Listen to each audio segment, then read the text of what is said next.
Kenapa infrastruktur? Karena ini menjadi sebuah fondasi bagi negara kita untuk berkompetisi dengan negara-negara lain. Tadi sudah disampaikan oleh beliau mengenai indeks competitiveness kita, indeks daya saing kita terhadap negara-negara lain, dan kita masih pada posisi di tengah. Kita ingin berada pada posisi di depan. Dan infrastruktur itu bukan urusan masalah membuat jalan tol, membuat airport, membuat pelabuhan, atau membuat pembangkit listrik, enggak. Infrastruktur itu yang pertama, cipta lapangan kerja, menciptakan lapangan kerja, infrastruktur. Yang kedua, menciptakan titik-titik pertumbuhan ekonomi baru, bukan uang beredar, PDB ekonomi kita hanya di Jakarta, hanya di Jawa, enggak. Kita ingin ada titik-titik pertumbuhan ekonomi baru. Kemudian yang ketiga, ada perbaikan jaringan logistik kita. Karena ini negara ini 17.000 pulau. Bapak Ibu bisa bayangkan, 17.000 pulau yang memerlukan semuanya infrastruktur, sehingga jaringan logistik kita akan menjadi lebih baik. Kemudian ini juga memberikan fasilitas pada produksi, memfasilitasi produksi, sehingga infrastruktur yang sudah kita kerjakan 5 tahun kemarin harus disambungkan dengan sentra-sentra produksi. Baik itu produksi pertanian, produksi nelayan, produksi sentra-sentra industri kecil, kawasan industri, harus terhubung ke sana semuanya. Kemudian yang keempat ini juga pelayanan publik.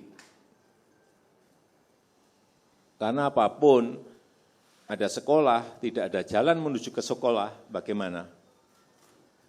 Ada puskesmas atau rumah sakit, tapi enggak ada jalan ke sana, bagaimana?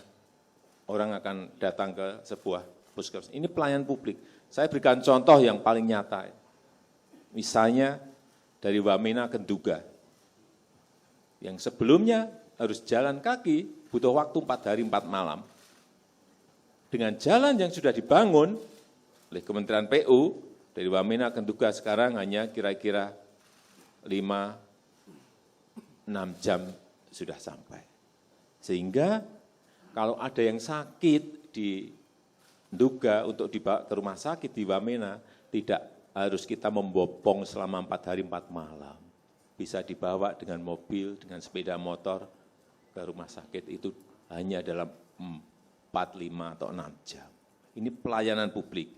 Kemudian yang paling penting bahwa kita membangun infrastruktur ini juga membangun peradaban. Orang sering lupa, kita ingin membangun peradaban.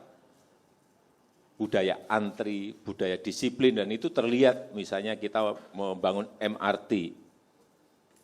Kelihatan di situ, orang mulai ada budaya antri, budaya disiplin untuk masuk secara berurutan.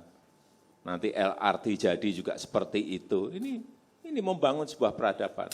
Atau kalau kita membangun nanti airport di pulau-pulau yang belum ada airportnya juga sama. Ini membangun peradaban.